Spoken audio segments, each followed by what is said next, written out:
కాకముందలే మనుషులు నిందిస్తే నీ మాట అంటే ఎక్కడ బాధపడద్దో, అనుమానిస్తే అవమానపడుతుందోనని. ఇప్పుడు పెళ్ళైనా పిల్లలు పుట్టినా అనుమానించే దరిద్రం పోతుంది మనిషి.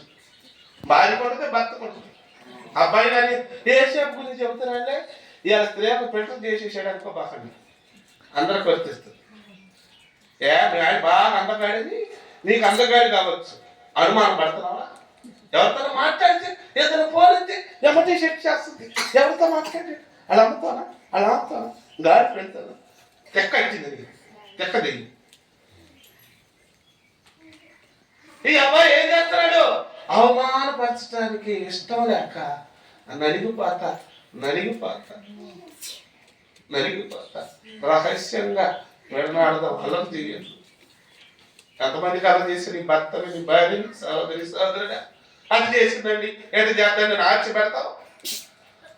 మంచి బుద్ధి అది? దేవుని బుద్ధి, దేవుని స్వభావమా? ఇక్కడ ఉన్నటువంటి క్వాలిటీస్ చూస్తుంటే పెళ్లి కాకముందలే భార్యని ఎలా చూసుకోవాలి, ఒక స్త్రీని ఎలాగ గౌరవించాలి, ఎలాగ ప్రేమించాలో, ఎలాగ అభిమానించాలో. అభిమానం అంటే స్త్రీ అభిమానం కాదు, నేను మెచ్చుకుంటాను. కొంతమంది అందరినీ కాదు అండి. జయరాజన్ గారు మీకు తెలుసు, అలా టీచర్గా చేసేది. 50,000 జీతం, 60,000 జీతం గవర్నమెంట్ టీచర్. 2 మొక్కల చీరలో 150 రూపాయలు పెట్టి కొనుక్కునేది షాప్కి వెళ్ళి.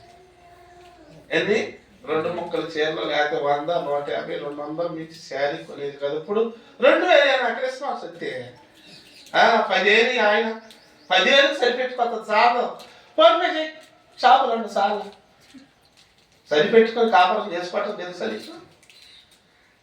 200. ఒక అన్యుడైన అబ్బాయి జయరాజన్ గారు చెప్పిన గుడికి రానుడు, ఈ అమ్మాయి రోజు స్కూల్కి వెళ్తాకి బస్సు ఎక్కుతుంటే ఈమె వస్త్రధారణ చూసి ఈమె ఎవరో ఏంటండి జయరాజు గారు